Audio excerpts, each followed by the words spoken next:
think let's see. Yep. We're live. Are we going Jack. live? We're live. Hey, here we are. Let's go live with Jack Kelly, with my buddy, with a blind ambition, LinkedIn Live extravaganza today. Rick, good to see you, my friend. No, thanks for having this awesome idea to have this. We have this mini series called Jack and Rick Take on the Workplace. And this episode, we really want to tackle this concept of so-called prestige in the workplace, prestige in jobs. So, Jack, if you'll indulge me, let's start off this episode. Maybe do a lightning round. You've probably seen it all. Worked for some of the largest companies, some of the most prestigious companies, as a recruiter for over 15 years. Oh, keep going. Thank you for making me sound younger. I think I'll take that. It's more, dude. It's coming out like 25. Oh, brilliant. Yeah, I was like 12 when I started recruiting. I was a recruiter prodigy as a little kid. I love it. And so let's do this lightning round and you'll tell me. So the way they'll work is I'll list something and you'll tell me, does prestige matter or not in this concept? Do I have to hit a buzzer? Or no, I just say we could edit it in post, right? Okay. So does the prestige of someone's education, university background matter? 100%. 100%. And just so I know, to clarify, if I'm saying 100% and I agree, doesn't mean I agree it should. I'm just a realist. I look at the world as it is, not how it should be. So that, so I'm giving these answers. Don't hate me on it because I just got to be honest. It matters. Yeah. We won't hate you, Jack. Yeah. All right. So education, 100%. How about the names of the companies that you've worked at previously? Once again, 100%. Absolutely. Oh, wow. Makes a huge difference.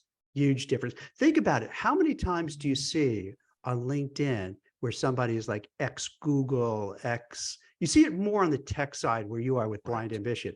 It's, you'll see it ex-Google, ex this, ex that. You don't see that in other areas because I think they're bragging. They're doing that humble brag. Look at all these great companies I work with. So, you should hire me too. All right. Now I'm going to throw a crazy one out there. Okay. But does where you live, does that prestige matter? Yes. Oh, interesting. Gosh, so just like all of these are so surprising to me, but perhaps not surprising to you. Can I tell you a little anecdote? Yes, please. So when I graduated from college, I came back home for a while, like to figure out what I'm going to do and all that kind of stuff. And I lived in this place in Brooklyn, but this was Brooklyn before it became cool. This was Brooklyn that was like hey, how you doing over there, Brooklyn? Hey, all right. What's up over there, Richie? How you doing, Ricky? Like that kind of Brooklyn, right?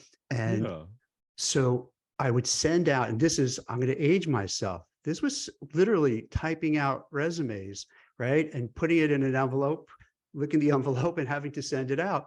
And when they would see my address, nothing, right? Nothing. Wow. So I said, at the time you had this place called Mailbox, etc., where you could just get a PO box. So I chose like a really swanky area in Manhattan, and I used that as my address. So then when I sent out resumes, I got answers and I got, offers and everything kicked in. And it was completely because when they would see Canarsie, Brooklyn at the time, they're like, this guy must be a moron where he lives. So why would we do it? But then when they see, the nice, I can't remember where it was, but like a really nice area in Manhattan. So they felt, this guy got to be somebody. Let's bring him in. Crazy, right? Interesting. Crazy indeed. And now the last one. Maybe this is a gimme for you. Okay. But the industry that you work in, we have a lot of folks that want to go from industry to industry, and they wonder in the hopping process, like, is there kind of an order of operations that they have to go through? Is are certain industries more prestigious than others?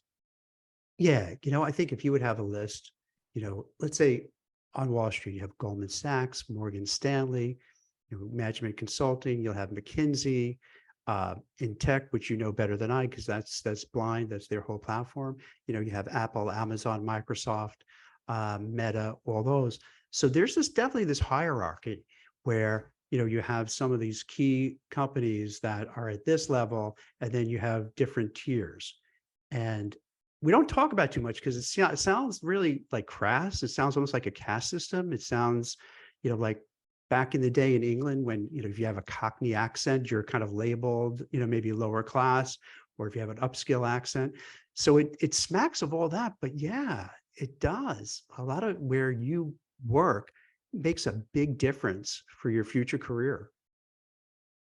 I mean, so the reason I bring up all of these kind of different categories is, it's almost become kind of a meme on Blind for people to ask, literally poll the community, hey, which is more prestigious, right?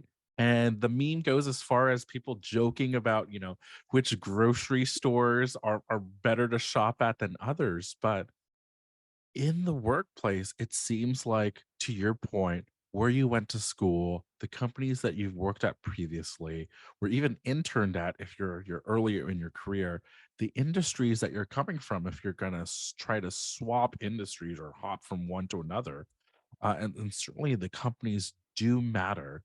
So can we like tackle this one by one? Because I'm a little Sure. surprised still in 2023 that these things might exist. Even your like where you live, the zip code Yes.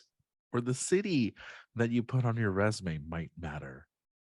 Why is this the case when, in other parts of kind of the job market, it seems like companies have taken great pains to show like, hey, we are diverse.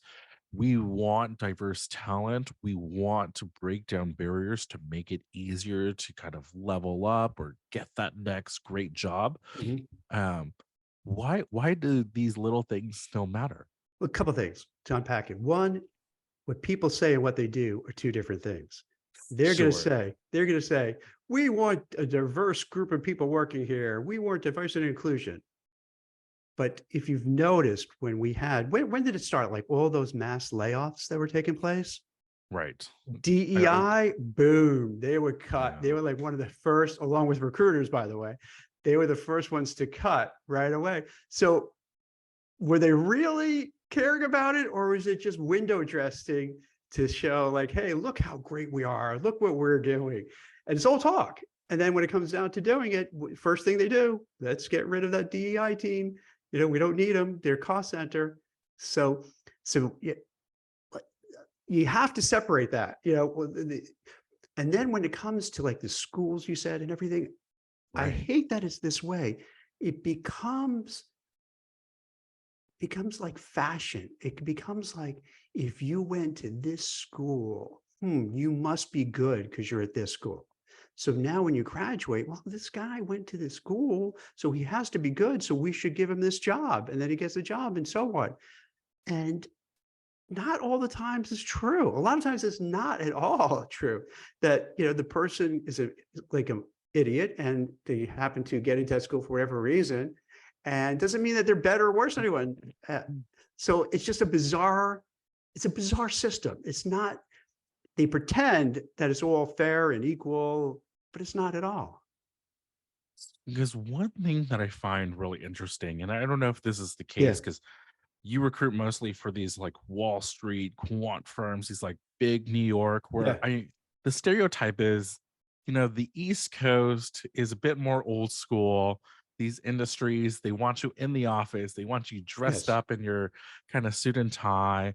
They take these things more seriously. Whereas, I look like a schlub right now, but in San Francisco, you have to respect me because I could Yeah. be a billionaire, right? Like you Right. don't know who I am. Like it's just almost seems like a different world. And so in tech, the recent kind of phenomenon or the trend is, hey, we don't care if you went to college or not. Um, especially for these like entry level roles, if you have the equivalent working experience and working experience at some of these firms are described so broadly to include like internships or even military experience if you're a veteran. um, that's okay.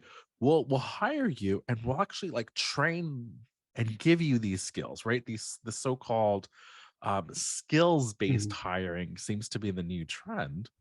Um, but one thing that I find is, even at firms that I've worked at, startups that I've been at, where that's kind of front and center on their Right. careers page, they say they do this. I've seen the briefs that the hiring managers give to the recruiters of the ideal candidate, the like great profiles to help them source candidates to like bring into the interview pipeline. And on the top, it still says like, hey, these schools are great. Or, I've seen some that say like, I don't want to see people that came from a boot camp. I've also seen bullet points that say, hey, this university up to this graduation year, okay. After this, well, their standards have declined, so not so much. Like, what are you seeing this in Yeah, Wall because Street and other industries?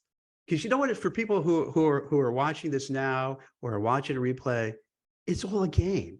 It's all a game. They'll say that. They'll say, okay, skills-based hiring, you don't need a degree. But then you interview, you don't have a degree, and they're like, sorry, we don't want you. But what it says on your website, no, no, no, no, no, no. That's not for you. No, that's not that's not you. It's someone else. We've hired other people for that. It's a game, man. And like the sad part is it's messed up because just because you went to a certain school, you work for a certain company, doesn't mean you're any better. And sometimes it's bad because you hire these people because of their resume, and then they're not really that good. Sometimes they're really terrible. Maybe because they got in because they were legacy, and and then you're working for a place, you're like, man, how did this person get here? They're awful. It's like that. I think you'll appreciate that, right? Like in every single financial, like bank investment commercial, there's that like lawyer that comes on at the end that Yeah. says like the small print really fast, and he Mhm. always says like, "Oh, like the past returns aren't Yes. Yes. aren't proof of like future, right? Or don't Yes. indicate what you might get in the future." Um, Okay, keeps us. it's I mean, it even goes deeper. I don't mean to please. interrupt. Like, so let's say Wall Street. If you, I don't, it might be not so much now, but for a while, it's like if you were on lacrosse, so maybe you didn't go to an Ivy, but a really top school, but you were a great lacrosse player, that Right. was your in to get on a trading floor or to get involved with investment banking. So then you would have different skills that you have that would be really attractive. And it would change, just like you say, a year would change. Okay, we don't want someone for this year because whatever. Like, okay, lacrosse really in. And then now I don't think so much. I don't know what it is in Is now. it pickleball now? I would imagine so. That would be fun, right? Like, oh, I got a scholarship in pickleball. Free ride for pickleball. I mean, so it's like a lot of these kind of experiences or skills are Yeah. almost coded, right? Yeah. Where I've been on the other side as a hiring manager, and for some of these roles, I was looking for a marketing manager recently, and with all these layoffs, marketing was among one of the roles that Yeah. was um cut most often. And oh my gosh, I have to tell you, Jack, I don't know if you ever felt this way recruiting, but it felt like a nightmare to go through those resumes where we'll post up a job by noon, there'll be 300, 400 Wow. applications. And, I'm a bit of a nerd. So I'm going to like sit down, I block off time on my calendar, I block off an hour and I say, I'm going to try to go through these one by one and really try to get through them. In an hour, I might get through like 50 Mhm. or 70. And by the time I'm done, I like log out of my system, log out of this part of the resumes, and I get 300 more. Yeah. And this like feeling just like of never ending, like, oh my gosh, like I can't physically get through each of these resumes one by one. And so I could imagine, and I'm not saying I do this, but I can imagine a lot of hiring managers or recruiters, they'll want to use shortcuts, right? And they'll say, like, oh, well, if Jack worked at Goldman before, well, Goldman, I really respect their recruiting team. They must have, a quote unquote high bar or high standards. So if they were good enough for Goldman, well, surely they must be good enough for me. Or, maybe you think, oh, I have the same kind of prestige or same Mhm. standards as Goldman. So oh, those boys at Goldman did the screening for me. I'm gonna take a look at this resume, or I'll just like bring them in and we'll go from there. Does that happen writ large, you think? Yeah, all the time. So that's I think a big challenge. And for people who are frustrated in the job search, what Rick was saying is so true. Where you post a job, pick any job board, it could be LinkedIn, it could be Indeed, what have you. And then there's so many because everybody's shooting their shot because it's Right. easy to apply. And then whoever's looking at it, like in Rick's example, you're just so overwhelmed. And I could attest to because it happens to me too. You just get bleary eyed after a while. It's like you can't even focus after you read like 10, 20, 30 resumes. It's just hard to remember who's who, Right. what's up. And then you default to, well, as Rick was saying, hey, here, this person went to this school, they worked at this company before, what have you. You know what? Let's pick that one out first. Another thing separately, what I find you need to do, if you could find somebody who's like an insider, that's always best. It's like you're cutting in line and you're getting around. If they could say, hey, Rick, the HR person. Can you give the resume to that person and bring it in? Then they'll also be happy. Now, you don't necessarily need that pedigree, but you get a strong recommendation. And that holds a lot of water too. So I don't want to make it where people feel bad, like, oh my gosh, I didn't go to the right school, work at the right company, I'm done. No, there are other hacks to do it. So if you're good at schmoozing, and I know it sounds weird to say that, networking, it sounds icky, but you got to do that because if you're good at that, it's a superpower because then you could find people who are going to advocate for you and get your resume in front of the right people and get in front of the right managers. I think you're exactly right, right? It's that referral where you suddenly stand out as an individual Yeah, and not just a resume among many. exactly. Um, and I'll also tell you this like cheat, one thing that I did was as a hiring manager, when you have hundreds and you even go through a few dozen and you get 100 more, what I end up doing is in my ATS system, the applicant tracking system for all the candidates, there's actually a red flag if it's a referral. And so I'm actually like actively scanning for those red flags because Mm, that stands out rather than, right. 500 resumes. Now, I do have to ask you, Jack, let's say Yeah. you haven't worked at a prestigious company before, or you're trying to crack into tech. You really want to work at Google, Amazon. You really want to work at McKinsey, Bain. Mhm. You really want to work at Goldman, and I don't know who else, but and you don't have that pedigree. You maybe didn't go to like the best school. You're not on the target list of these recruiters or sourcers. Besides this referral and trying to crack it that way, is there anything else that we should know about? Any programs that are out there? Any kind of events that the firm might be holding that we can get on the radar that way? Like, how do we crack that code? Well, I think one of the things you could do is really try to cultivate a substantial network. And what I mean by that is it could be kids you grew up with and you're still in touch with who are in really cool positions now. It could be people from your family, friends, church, temple, mosque, what have you. Um, so when you have this like large group of people that you stay in touch with, just not knowing it, but you want to kind of nurture that network. Then you have people who could advocate for you, who could help you out. So now, all right, you may not have the prestige sounding company on your resume, or you didn't go to the, Yale or Princeton or what have you. But if you have people who are really going to bat for you and could put in a word, and it's not just with a resume, just to kind of get you noticed, that helps a lot too. So also, if you're in, let's say, a second tier kind of company, you have to do things just to really outshine everybody. And you're not going to like, so a lot of people aren't going to like what I hear next. While people are working remote, go in like 5 days a week. You want to be that person, that go-to person that they know, hey, Jack and Rick, I see you every day. You're humping it. You're working hard. You're doing your best. And they're going to say like, hey, let's promote them. These guys are really working hard. So you really want to turn on the turbo boosters in your career and not just rely. Because if you just rely on sending out a resume, if you just rely, on just clicking easy apply, it's going to be really tough.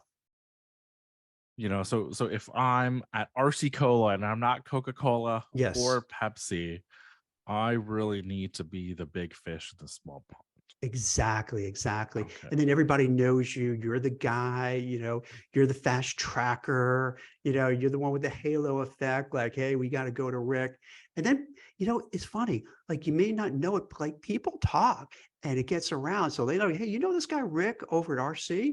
Like I'm hearing good things about him. And then before you know it, recruiters who want to place people because they're money hungry and they want to make a placement and get a commission. They're gonna like, huh, I got this opening. I'm hearing about this guy Rick. Let me tap into him. So you do get no. It's weird because like you think no one know.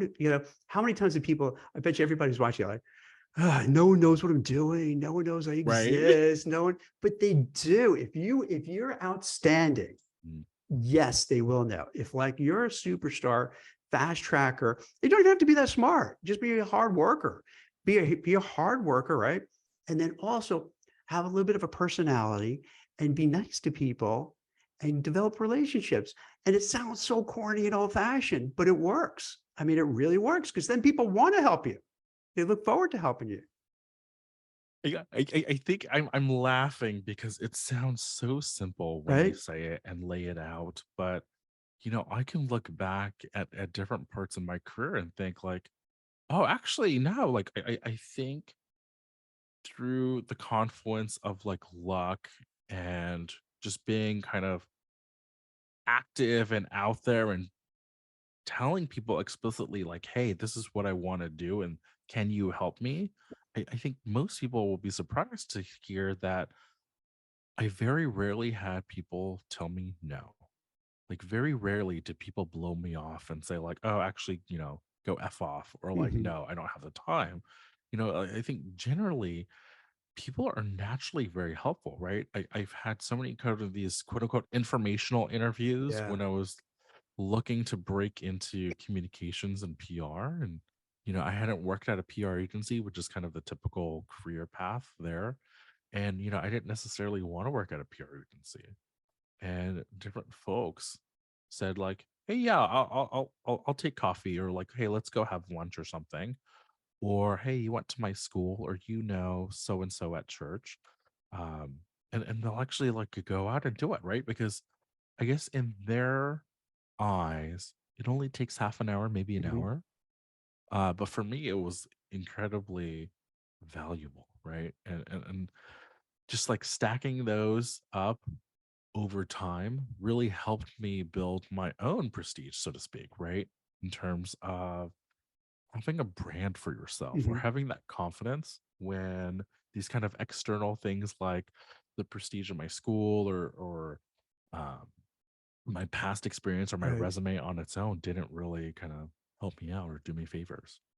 I think that's so smart. It's so smart because I think a lot of people, what ends up happening, you know, let's take pre-COVID when everyone's in the office, you'd have your own little, group that you Right. associate with, and then that's it. You're just with them.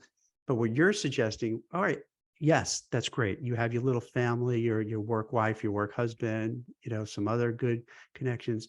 But then you have to go beyond that to the next Yeah. level. And I think most people don't go beyond that. And that's what happens. So then when they need some help, there's like no one to turn to. I think you're right. And especially in tech, there's this feeling that, oh, this industry is so big. I'm one of hundreds of thousands of Yeah. engineers. I do the same thing that everyone else does. I'm just coding, right? I'm just a product manager on this kind of whatever feature. Um, but really the industry is much smaller and people Mhm. talk, right? I don't know if it's the same in finance there, Oh, yeah. but people generally know who the kind of A, B players are. People know, like, in a deal, like who did most of the heavy lifting and who did most of the work, I imagine. Mhm. Yeah. And so I think, it's so funny because I think LinkedIn has been a powerful tool because at every company I've been at, um, there have been people that I've worked with at the same company that apply to my then current firm. And the first thing that the hiring manager or the recruiter does is they look at their LinkedIn Mhm. and they're like, oh, you actually have these connections. Oh, did you happen to overlap with Rick at this company? Right. And they do this thing in tech, it's called the back channel, where it's these like silent references. It's like not the folks that you write down Yes. on your application or that you send to the recruiter. But it's just, oh, like you might have crossed paths. Did you work with Jack at Yeah. this time? What is he Yeah. like? Would you hire him again? Um, and I think a lot of the times people don't know that this is happening. It's very common, especially in tech, of like more senior roles, right? When you start being like group product manager or staff engineer or like the director level in these business roles, this happens quite a bit where they'll like kind of do the like secret background check. I'm glad you brought that up because I see that on two ends of the spectrum. One, when you're going into an interview and you play that little person geography, just like you were talking about. You're at Google. Oh, did you know this person? You know that person?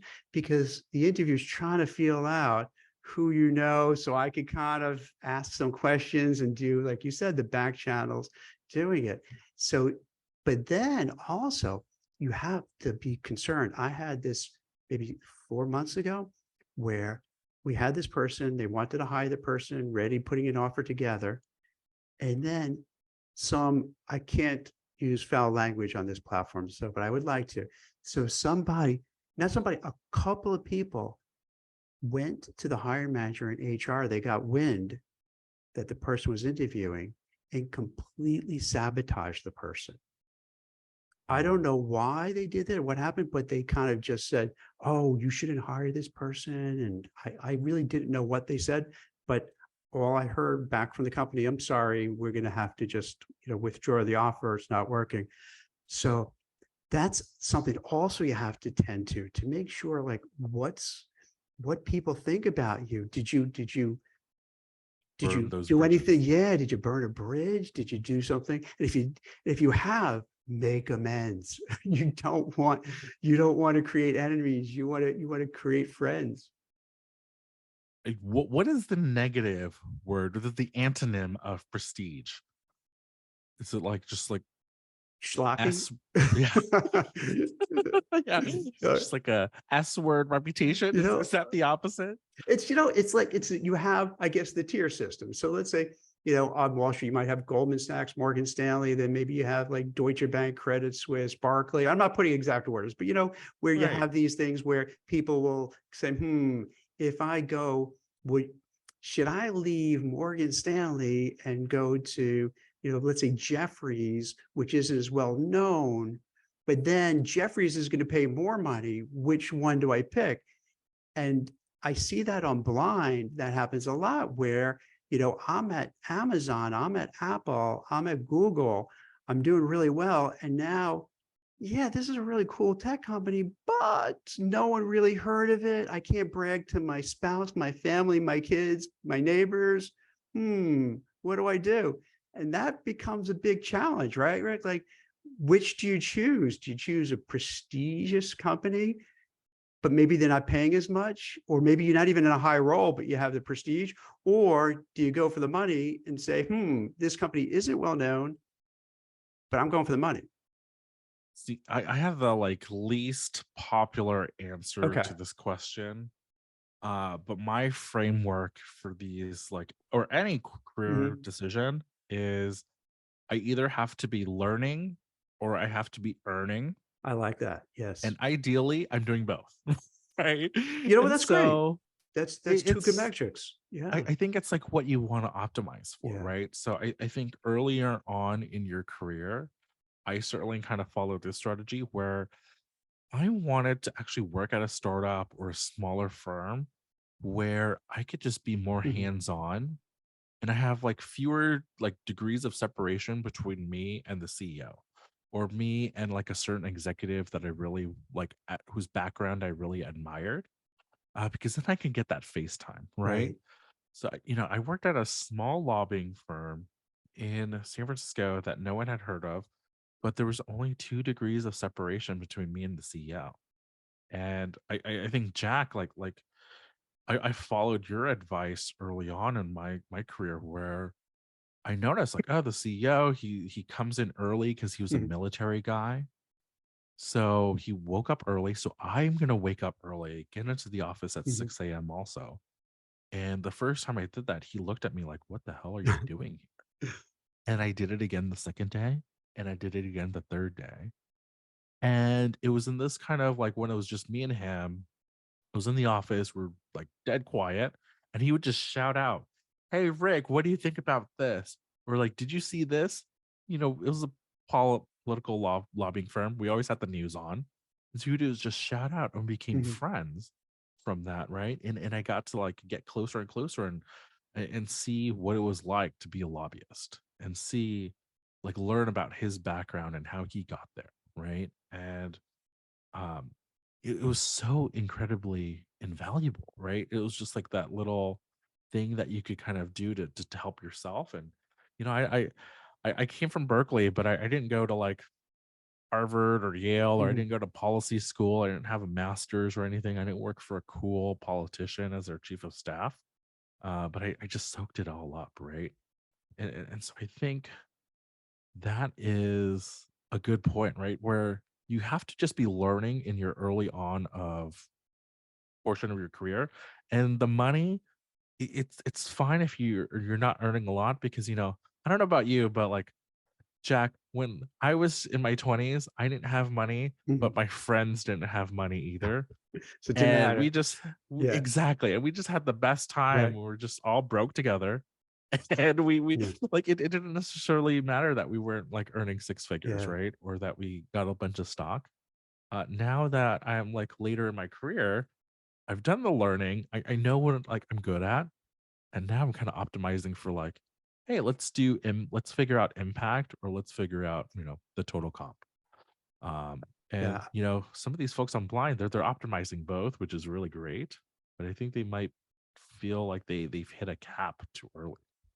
But I like where you go with this because what you're saying, you don't have to have this binary choice. Do I go to a prestigious company or a less prestigious company and more money? So there are a lot of variables, as you were saying. Maybe it's a smaller company, so then you get access to the executives and you're going to learn much faster. Is it a faster growing kind of place that you're in? So it's going to grow. Maybe it's like this AI startup that could just go through the roof. Right. Um, and then I guess it's also the corporate culture. What kind of benefits? Do you get stock? Do you get options? Do you like the people? So it's a lot to put together. It's not easy, but I do feel what happens, some people just are label, I can't say the word what I Focused want to say. or They're label, oriented. okay, yes. So they just want that label and that's all they care about so they could brag. Right. Others, they're like, I couldn't care less. I just want to make as much money as possible. It doesn't really matter the name of the company at all. I want that. And I respect that because like you want to do, you got to do what you feel is right for you. Otherwise you won't be happy. Yeah, I mean to summarize, I think prestige does matter. Mhm. Prestige matters in ways that you might not recognize or notice, right? Even something as granular as the zip code that you're putting on your Mhm. resume does matter to some hiring managers and recruiters out there, whether it's right or wrong. And but there are different things that you can optimize for beyond prestige, especially if your background isn't quote unquote prestigious in the traditional sense, right? There are things that you can do like networking, like Mhm. standing out, being the best that you can be at your company or in your function or in your role, right? Like think about how many AI machine learning engineers are out there in the world. Probably a few dozen. But that's if you're just like really good at that one thing, you're probably basically known worldwide and every firm wants you, right? And I think in every industry, no matter what it is or what your role is, it's much smaller, that world, than you think, right? And people do talk. And so again, it kind of goes back to the importance of networking and building a reputation for Mhm. yourself, um, and not burning any Right. bridges. Can I add can I add just a little bit more color about Please, of the worker part? course. Because give you an example. When I started recruiting, uh, I got to tell you, faxes were the thing then. So I'm dating myself, right? And you didn't have iPhones, you had the big clunky computers. Right. And I worked at, and a lot of recruiters fall into recruiting because they like failed at everything else and they just fell into it. And I'm included with that. I admit it. Oh And no. so it was like a very small, no name search firm. And then somehow I got connected with Goldman Sachs. And at the time, and still arguably one of the best Wall Street investment banks out there. And they're notoriously challenging to work with because they want to get the best of the best. Just like picture like the places that Google. blind, all Right. of them, to get into Meta, to get into Amazon, Apple, you have to be the best of the best. And they were one of the starters of like having these 5, 10, 15 interviews over the months because they wanted to really test you to see, to really know who is this candidate and can they really, do well here. And so I made it my mission. I put in hours and hours and hours. If they would call me like a Friday night in August saying, "Hey, here's what we need," I'm like, "I'm here for you." And then Wow. if I had plans, cancel the plans. I'm recruiting, recruiting, recruiting. So then they would say, "Wow," Jack would come through. Then they give me another order, and then I come through, and then another, and another, and another. And after a while, I became that go-to person. And then talk about prestige in a way. Okay, so I had this small search firm that no one really knew that much about, but I did really well. But I became the guy where everyone says, wow, he has the in with Goldman. I want to get to know Jack because I want to get in there. So I Right. had this halo effect of like, wow, this guy must be really good. And see, that's like a way that if you don't have that pedigree, if you don't have some of those ends, you could find other ways how you could stand out, how you can make yourself a difference, because then I was young, I had all the energy. It's not like now I get tired like 8:30, 9 o'clock at night. I'm exhausted like an old man. But like then I had all the energy. So I was like, yeah, bring it on. Let's do this. Let's go. So there are other ways you could tackle it. So don't get despondent if you don't, didn't graduate from such and such university, you're not working with such and such. There are other ways you could really thrive and really make a name for yourself and succeed. It's almost like kind of like the snowball effect, right? Where Yes. each of your little successes built up together Yes. and it became this huge avalanche of Yeah. success. And I bet once everyone heard what you're doing at Goldman, all the other banks and firms came knocking on your door, right? Because they wanted a piece. Exactly. Like, who's this recruiter, man? He's killing over there. Exactly. So they're like, hey, can you help us? And then before you know it, we had at the time, now some of these firms aren't around here, like Bear Stearns, Lehman Brothers, Morgan Stanley, they're still around. So you get all these, companies that were like, yeah, hey, we need your help too. So take heart. I don't want anyone to walk away from this, from the initial top of the conversation, figure, hey, if you don't have that right background, you're doomed. Not at all. Not at all. You could end up going way past those other people, just blowing them right out of the water. And I mean, not to be corny, but you can actually create your own prestige, right? Yeah. Because it seems like that's exactly what you did. You built a reputation for yourself. And in that way, your search firm, your work, it became prestigious, right? Right. You build a All these brand and then firms, go to right? brand. If you need, in my case, it was, hiring these Wall Street compliance, legal risk, audit kind of folks. So you build your Right. brand, like that's the go-to person for that niche, that area. And you could do that for your own career. Like you become that person so that recruiters know to call you because you're that go-to person who's like the guru, the expert. Everyone loves that person.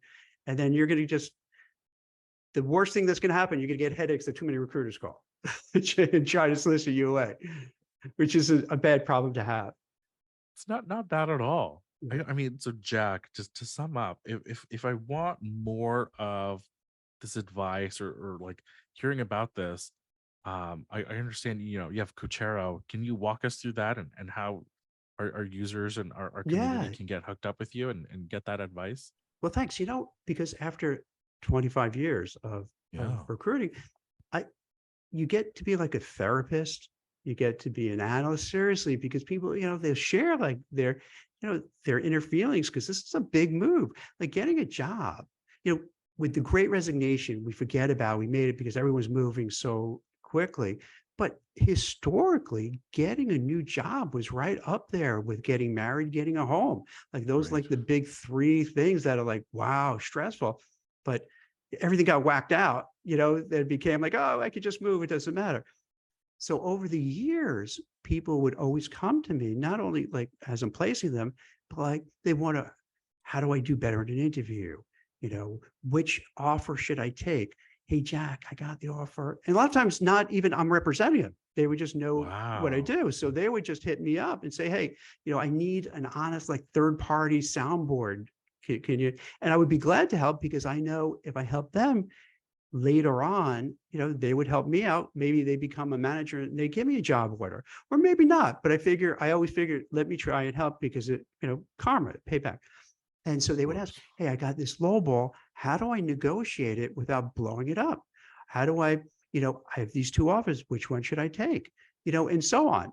So after a while, like, wait, let me try to make it, let me put a business model to it. And so Right. started Coachero just recently, and a startup. And the whole idea is that I want to help people, but really specifically deal with pain points. Because what I find out for mid to senior level, particularly white collar professionals, usually it's like a specific thing, do I take this offer or not? Do I go to Apple or do I go to, Microsoft?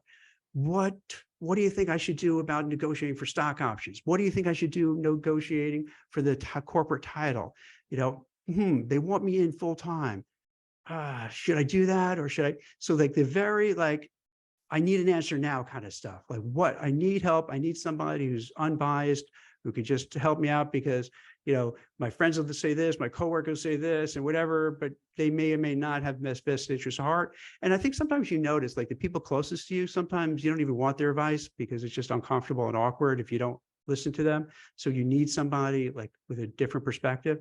So with Coachero, we are offering all sorts of coaching, career advisory to help you figure out how to get that next job, how to get forward in your career, how to get an offer, how to negotiate an offer. So to really help you, because things are better now, but they're still not great. So, Right. we want to help as many people as possible. No, one thing that I really love is that you don't shy away from getting really tactical, right? There's Mhm. so many like life coaches, fitness coaches, money coaches out there, especially on social media, Yeah. and they're just speaking in generalizations. But one thing that I love about Couture and your work there is, Jack, I can come with you and say, like, I got these offers. My Yeah. deadline is in 72 hours. It's the weekend. um can you Yeah. hop on a phone call, Yeah. right? And you're willing to do Yes. that and like explain the terms in the Uh, nitty gritty, Yes. right? And not just say like, oh well Yeah. generally you would accept the one Yeah. with more money, and it's like, oh Yeah. no shit. You're right, like Yeah. it's not really helpful at all. Like, thanks for the coaching, boss. But you'll go in there, which I really appreciate. So Look, you're gonna laugh at me for this. Part of the reason I do it too is this. And I know you're right now, you don't have a family and all that kind of stuff, right? But yeah, no. once you do, you'll find out no one cares. Like I'll talk about my day at work, what I do, my wife, my kids, my dogs, cats, couldn't care. Like they're done, right?